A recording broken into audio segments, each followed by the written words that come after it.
আমাদের শরীয়তপুরে খুঁজে পেলাম মাটির নিচে যাওয়ার রাস্তা। দেখেন গাইস, জায়গাটা কত বেশি ভয়ানক লাগতাছে।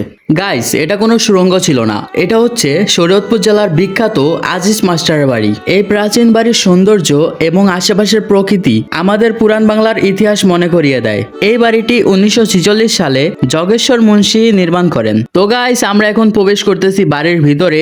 দেখতে পারতেছেন বাড়িটা কত বেশি নির্জন, না আছে কোনো দরজা, না আছে কোনো জানালা, সবকিছুই হয়তোবা সরকারি সম্পত্তি হিসাবে চলে গেছে।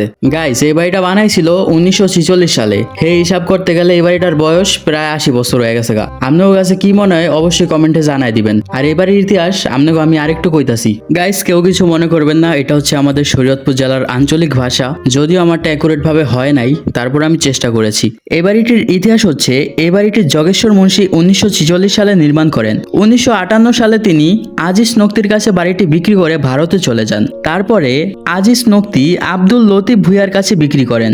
লতিফ ভুঁইয়া হাশেম নক্তির কাছে বিক্রি করেন এবং হাশেম নক্তি 1979 সালে অধ্যাপক আব্দুল আজিজ মিয়ার কাছে বিক্রি করেন। অধ্যাপক আজিজ মিয়া নিজের পরিবার নিয়ে অনেকদিন এই বাড়িতে বসবাস করেন এবং তারপর তারাও চলে যায় ঢাকা। তাই এখন এই বাড়িটি ঠিক এইভাবেই পড়ে আছে।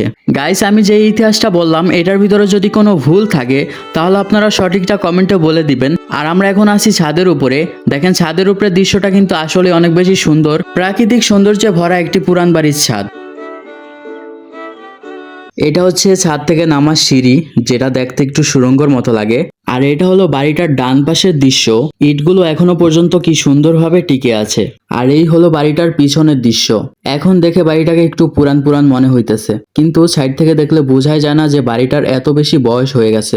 এই দালানটা আজিজ মাস্টারের বাড়ির সামনেই অবস্থিত। এটা দেখে মনে হইলো যে এটাও হয়তোবা 50 থেকে 60 বছরের পুরানো। তো গাইস, আজকের ভিডিওটা আপনাদের কাছে কেমন লাগলো অবশ্যই কমেন্টে জানিয়ে দিবেন। সবাই ভালো থাকবেন, সুস্থ থাকবেন, টেক কেয়ার, আল্লাহ হাফেজ।